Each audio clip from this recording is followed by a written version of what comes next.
नमस्कार, मैं हूं करमवीर। आप देख रहे हैं देश और दुनिया। हमारे साथ है वरिष्ठ पत्रकार अफरोज जी। सर बहुत बहुत स्वागत है। पढ़ो चार लाइनें हैं सर। जी।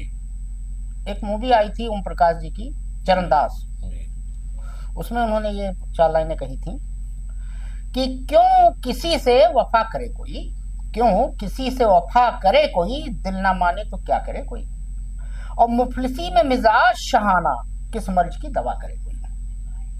आवाज तो सर। ये तो किसी शायर का हाँ, कोई चंगेजी साहब के वक्त। अशार है। हाँ वो तो उन्होंने फिल्म हाँ, में फिल्म में उन्होंने कहा था। लिफ्ट किया, उनका हाँ, पढ़ दिया तो शेर। आज सर इंदिरा गांधी जी के शहादत दिवस है, उनको सत सत नमन, और सरदार पटेल की जयंती है। हाँ। अब मोदी जी ने बड़ा कमाल का काम किया। मोदी जी करते क्या है, हमेशा छोटी लाइन को, बड़ी लाइन को छोटा करने के लिए उसके सामने बड़ी लाइन खींचते हैं। तो इंदिरा गांधी की शहादत दिवस, क्योंकि इमरजेंसी लगाया था इंदिरा गांधी ने, ये जितने भाजपा ये सब थे अंदर, लेकिन अटल जी ने कभी इस चीज को नहीं बुरा माना। उन्होंने दुर्गा का अवतार कहा था जब उन्होंने बांग्लादेश बनाया था, इंदिरा गांधी ने। लेकिन अटल जी ने बहुत सारा काम किया, उनके साथ कई बार लोकसभा में रहे। अटल जी के अंदाज से लगता था कि वो इंदिरा गांधी की काबिलियत वो और पीढ़ी मेहनत अलग के थी। कायल थे। हाँ, वो उसको मानते थे कि ये औरत जो है इस योग्य है। हाँ। तो आज भले ही देश में तमाम बातें कही हाँ, जा रही तो हैं। मोदी जी ने काम क्या किया कि मोदी जी ने उनके सामने एक बड़ी रेखा खींची, statue of unity, Sardar Patel की एक प्रतिमा गुजरात में लगवाई, चाइना का माल मंगवा के। ये लेखा खींच दी। खींचने की कोशिश की, कोशिश लेकिन एक गलती कर गए। एक सरदार पटेल स्टेडियम हुआ करता था अहमदाबाद में, जिसका अब नाम है मोदी स्टेडियम। सरदार पटेल की रेखा खींचने चक्कर में उन्होंने उनका नाम खत्म कर दिया। तो खैर कुल मिला के सरदार एक पटेल, कोशिश उन्होंने की। हाँ, बड़ी लाइन सरदार पटेल को भी सत सत नमन, और इंदिरा जी को भी। अब सर, भारत के पूर्व क्रिकेट कप्तान रहे मोहम्मद अजहरुद्दीन, मुरादाबाद से हमारे सांसद रहे, हमारे बहुत फेवरेट क्रिकेटर रहे। उनके बाद हमने क्रिकेट देखना बंद कर दिया। हमें आज की डेट में पता भी नहीं कि क्रिकेटर कौन कौन है। नहीं, वो दौर था जब सिद्धू, अजहरुद्दीन, हाँ, ये किरण जबरदस्त। नयन मोगिया हुआ करते थे, किरण मोरे, विनोद कांबली हुआ करते थे। थे। तो आज सर उनको मंत्री बनाया गया है तेलंगाना सरकार में। तो सर क्या कहेंगे कि जो हालात है देश के। और एक सबसे मजेदार बात है सर कि महाराष्ट्र के मुख्यमंत्री देवेंद्र फडणवीस ने किसानों की कर्ज माफी पर राज्य सरकार की योजना के बारे में जानकारी दी। 3 दिन से 4 दिन से अब बैठे। देखिए, आपने जो पहले पढ़ा जी कि अजहरुद्दीन को जी, कांग्रेस मंत्री बना दिया गया। तो उनको क्यों मंत्री बनाया गया? हाँ, वो जो सीट वहां है, पर हाँ, एक सीट है, हाँ, जुबली जुबली हिल। हिल्स। उसको सारे बड़े आदमी वहीं रहते हैं। उसको जीतना है, और इनके पास कोई मुस्लिम फेस नहीं था। सबसे ज्यादा मुस्लिम वहाँ हैं। हाँ, तो इन्होंने उस सीट पर अपना दावा मजबूत करने के लिए पूर्व क्रिकेटर मोहम्मद अजहरुद्दीन को वहां से एक ताकत दिखाने के लिए अपने कैबिनेट में मंत्री बना दिया। अब सर महाराष्ट्र वाला हम लोग 3 दिन से मुद्दा उठा रहे थे। अब सरकार ने उस समय तो घोषणा कर दी थी चुनाव से पहले। अब देवेंद्र फडणवीस कह रहे हैं कि हमने एक कमेटी बनाई है जो ये रिपोर्ट तैयार करेगी कर्ज माफी कैसे की जाए और इसके लिए क्या नियम होंगे। यह तय करके कमेटी अप्रैल से पहले 1 सप्ताह में हमें रिपोर्ट देगी। उसके बाद 3 महीने में यानी 30 जून तक हम उस रिपोर्ट के आधार पर किसानों का कर्ज माफ करेंगे। मतलब 1 साल पूरा फिर गया। तो ये कह रहे हैं, देखिए यही बात वो कहने वाले थे जी कि जब इन्होंने वादा किया था तो उसके फौरन बाद कोई कमेटी नहीं बनाई थी। तब से अब तक कितना दिन निकल गया सरकार बनने के लिए। वो कहा आप जब देखा कि किसान जो है बैठ गए आंदोलन पर और वो नाराज चल रहे हैं, तो हम कमेटी बना दे रहे हैं। ये बहुत आसान है, एक आयोग बना दो जो जांच करेगा, उसके बाद जांच रिपोर्ट कहाँ गई, कब आएगी, क्या आएगी, कोई मतलब नहीं है। चाहे पहलगाम का वाकया हो, चाहे विमान हादसे का मामला हो, कुछ हो, कमेटी कर रही जांच। अब ये किसान की कमेटी करेगी। बहुत सारी। अब बताइए, ये आप कह रहे हैं कि उसमें ये हम तय कराएंगे कि पैसा कैसे देना है, हाँ, क्या प्रक्रिया अपनानी है। अब सर एक कमेटी बनी थी कुंभ हादसे पे भी, एक दिल्ली रेलवे स्टेशन पे, उसकी भी कुछ नहीं पता। हालांकि इसमें उन्होंने शब्द दिया है कि हम 30 जून तक इसको जो है या 3 महीने के अंदर जो है करेंगे। की हो अफसर जाए। एक अमेरिका के उपराष्ट्रपति हैं जेडी वेंस, अभी पिछले महीनों आए थे, हम्म, और उनकी पत्नी भारतीय हैं, उषा वेंस। हम्म, अब एक मामला उनका चल रहा है कि उनके 3 बच्चों को ईसाई धर्म के अनुसार पाला जा रहा है, और उन्होंने एक कार्यक्रम के दौरान बयान दिया कि उन्हें उम्मीद है कि एक दिन उनकी पत्नी भी कैथोलिक हो जाएंगी, कैथोलिक ईसाई। कौन कह रहा? जेडी वेंस कह रहे हैं। जेडी वेंस ये ख्याल जाहिर कर रहा है। हाँ, कि हो जाएंगे, उम्मीद है उनको, मतलब।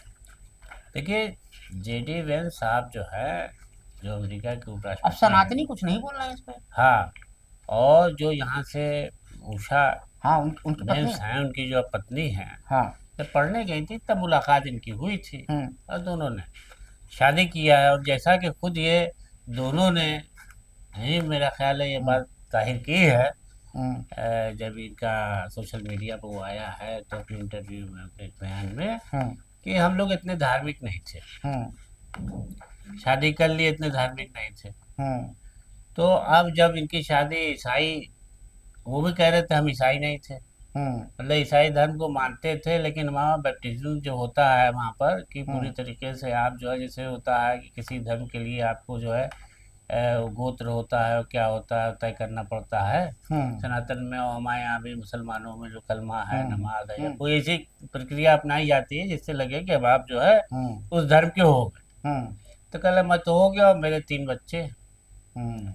और मेरी बेटियां जो हैं, इसमें 2 बच्चे तो ईसाई धर्म के हिसाब से स्कूल में पढ़ रहे हैं, हम्म। और मुझे उम्मीद है कि कुछ दिन में मेरी पत्नी भी मेरी धर्म पर आ जाएंगी। हम्म। लेकिन ऊषा बेंस की तरफ से कोई ऐसी बात जो है जाहिर नहीं की जा रही है। हम्म। तो लेकिन ये जो बात आपने कही कि अब सनातनी चुप हैं, कि एक महिला को ज़बरदस्ती जो है ईसाई बनाया जाएगा वहाँ पर, तो उस बारे में कोई चर्चा नहीं हो रही। अब सर, सुप्रीम कोर्ट का एक मामला है। हम्म, सुप्रीम कोर्ट ने कहा कि कोई भी जांच एजेंसी किसी वकील को उसके मुवक्किलों के बारे में जानकारी प्राप्त करने के लिए सम्मन जारी नहीं कर सकता, जब तक कि वह प्रासंगिक कानून के तहत स्पष्ट रूप से अनुमत न हो। सर्वोच्च न्यायालय ने गुरुवार को प्रवर्तन निदेशालय ईडी द्वारा 2 वरिष्ठ वकीलों को जारी सम्मन को रद्द कर दिया और जांच एजेंसी के लिए दिशा निर्देश जारी किए, जिनके तहत वकीलों को उनके मुवक्किलों को दी गई कानूनी सलाह के संबंध में पूछताछ के लिए तलब करने पर रोक लगाई गई है। क्या कहेंगे सर, आप तो वकील नहीं हैं। हाँ, देखिए, ईडी ने जो है वो कुछ एक सीजीआई मामले ने में, किया है, हाँ, उनकी बेंच ने। धन शोधन के मामले में, जी। मनी लॉन्ड्रिंग के मामले में हम्म। कुछ जांच में, 12 अगस्त का मामला था, सुरक्षित हाँ, रखा था हाँ, पूरा। तो ये अब बताइए, आप वकील को कैसे सम्मन कर सकते हैं? हाँ, ये बात ताज्जुब वाली जो है। आदमी दोषी है, और वकील तो स्वतंत्र होता है ना, उस पर तो हाँ, वो तो पैरवी वो करता तो है। डाकू का भी लड़ता है मुकदमा, हाँ, कातिल का भी लड़ता है साधु मुकदमा, का भी लड़ता है। साधु का भी लड़ता है, जी। और वो मेरिट पे मुकदमा लड़ता है कि बच पाओ, अब तुम्हारा जो साक्ष्य तुम दोगे, अगर हाँ। बच गए तो बच गए, हाँ, नहीं तो और नमस्ते। नहीं तो सजा जो होगी वो तो कोर्ट देगा ही। कोर्ट भी जी। दोनों को सुनता, कोर्ट ही नहीं कहता अच्छा आप कातिल की तरफ से आए हैं, जी। अच्छा आप जिसने मतलब हत्या की, हत्यारे की तरफ से वकील जी। है, ये तो कोर्ट कह नहीं सकता। जी। तो इस तरीके से हमारे संविधान में या हमारे कानून में जो सुविधाएं हैं, जो तरीका है, जो प्रक्रिया है, कि ईडी जो है, ईडी अधिकारी किसी भी वकील को कैसे बुला सकता है साक्ष्य की जानकारी लेने के लिए, किसी मामले में वकील को नहीं कर सकता है। तो सुप्रीम कोर्ट इस पर बहुत नाराज हुआ, कहा है तो हमारी कानूनी प्रक्रिया में आपका दखल है। अब इस समय तो ईडी वकील स्वतंत्र है। वकील जो है वो ये अब डरने लगे कि साहब हमको वो थानेदार बुला लेगा और इंस्पेक्टर बुला लेगा, सीओ एसपी बुला लेगा, तो बड़ी दिक्कत हो जाएगी। यूपीए सरकार में सीबीआई तो होता था, और इस समय जो ईडी है वो तो हमें लग रहा है बाज है। कोर्ट ने तो ये कहा है कि डायरेक्टर की, निदेशक जो ईडी जो होता है, हम्म। वो कुछ धाराओं के तहत जो तय है उनके तहत, वो तो उसमें वो तरीका अपनाया नहीं गया, इसलिए कोर्ट ने काफ़ी उस पर नाराजगी जताई और कहा कि तरीका गलत है, और ईडी को दिशा निर्देश जारी कर दिए कि ये अब आप आइंदा जो है इस तरह से नहीं करेंगे, और करेंगे तो आप अपने ये उसको पैरामीटर जो बनाया गया है, नियम बनाया गया है, उसके तहत काम करेंगे। अब सर, एक बड़ा इंटरेस्टिंग घटना है, मुंबई से है। मुंबई के पवई इलाके में राज स्टूडियो में गुरुवार को 17 बच्चों समेत 19 लोगों को बंधक बनाने वाला एनकाउंटर में मारा गया। रोहित नाम था इसका। मामला ये था कि रोहित का कहना था, पिछले महीने वो बैठा था धरने पर, और उसका कहना यह था कि उसने शिवसेना नेता और पूर्व मंत्री दीपक केसरकर ने एक न्यूज चैनल से बात करते हुए बताया कि जब मैं शिक्षा मंत्री था तब मैंने खुद रोहित आर्य को चेक से भुगतान कर दिया था, ये उनका कहना था। लेकिन रोहित आर्य का मामला था ये कि माई स्कूल ब्यूटीफुल स्कूल एक योजना थी सर महाराष्ट्र में, उसके तहत उसने एक प्रोजेक्ट बनाया था, फिल्म बनाई थी और 2 करोड़ रुपया मंत्री जी ने देने का वादा किया था, वो दिया नहीं। तो पिछले महीने वो धरने पे भी बैठा था, बीमार पड़ा था, तो उसको एम्बुलेंस से ले भी जाया गया था, भर्ती भी कराया गया था। उसके बाद उसने एक टैलेंट हंट के नाम पर 100 बच्चों को तकरीबन बुलाया, जिसमें से 19 बच्चों को 17 बच्चों को अलग अलग मीडिया सोर्स के अनुसार है, कहीं 17 है, कहीं 15 है, कहीं 19 है, बंधक बना लिया। अब चूंकि सरकार का राज ना खुल जाए तो हमारे यहाँ योगी सरकार ने शुरू किया था इनकाउंटर, तो उसको इनकाउंटर हुआ, उसका गोली मारी गई, वो हॉस्पिटल पहुंचते पहुंचते मर गया।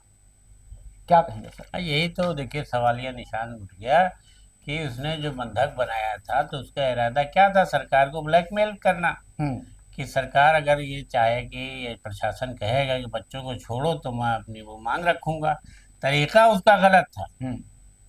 आप ऐसा नहीं कर सकते कि बच्चों को बुलाएं गलत संदेश दे करके कि इस कार्यक्रम में ऑडिशन देना है डांस का ये वो, और उसके बाद आप उनको कमरे में ले जाके बंद कर लें, खुद भी भीतर चले जाएं, भीतर से बंद कर लें और हाहाकार मच गई। फिल्मी स्टाइल में उसने किया, फिल्मी स्टाइल में आपने किया था, तो ये तरीका तो उसका बिल्कुल आपराधिक था, गलत था। लेकिन उसका इनकाउंटर भी तमाम सवाल उठा रहा है कि आपने क्यों मार दिया उसको जान से। अब इसमें और उसके बाद कितनी बंदूक हुआ थी कि उसने आप पर हमला किया है, और कौन सिपाही भी घायल हो गया, क्या होगा क्या होगा, अजब हालत। और रोहित का बयान था उसमें सर कि उसने कहा था कि 3 अगस्त 2024 को दीपक केसरकर जो उसमें मंत्री हुआ करते थे मेरे घर आए और मेरी उम्मीदों के बारे में पूछा। उन्होंने सोमवार यानी 5 अगस्त को उस समय के सब कुछ ठीक करने का वादा किया और मुझसे भूख हड़ताल खत्म करने को कहा। उनके सम्मान में मैंने भूख हड़ताल खत्म कर दी, लेकिन 7 अगस्त को यह स्पष्ट हो गया मंत्री के आश्वासन खोखले हैं। यह स्थिति थी सर, और इस मामले को ऐसा धक्का छुपा दिया गया। नहीं, ये तो पूरी कहानी खत्म कर दी। हाँ, उसको मार करके खत्म करके कि पूरा राज न खुल जाए। अब पता नहीं चेक से पैसा दिया था, चेक बाउंस हो गया था, क्या हुआ था क्या नहीं हुआ था, तो तमाम चीजें तमाम पहलुओं पर उधर कोर्ट में उसकी पत्नी ने उठाया मामला, और उसकी पत्नी को बहुत रोई है इस मामले पर, इस वाक्य पर, पहले भी बहुत उसको पति को सताए जाने पर। तो देखिए उसने मतलब अब क्या कहा जाए कि तरीका गलत अपना लिया, तो बहुत दुखद वो बच्चों के साथ भी, बच्चों को आज़ाद पुलिस ने करा लिया था जी, तो बड़ी घटना नहीं। अब भैया चलते चलते मोदी जी इसमें बिहार में चुनाव प्रचार कर रहे हैं, राहुल गांधी भी कर रहे हैं, तो मोदी जी के हिसाब से बिहार का विकास हम आपको बता दें। तो मोदी जी एक जनसभा में भाषण दे रहे थे कि पिछले साल बिहार में 50,000 बाइक बिकी। सुनिएगा, बहुत बढ़िया मोदी जी का, जैसे वो नाले के गैस से वो बना देते हैं चाय और राडार छुपा देते हैं, तो उन्होंने कहा कि पिछले साल 50,000 बाइक बिकी थी, इस साल 1.5 लाख बिकी, इससे बड़ा बिहार का विकास क्या होगा। मतलब 1.5 लाख बाइक बिके, यही बिहार का विकास है। तो ये मोदी जी का है सिस्टम, विकसित भारत।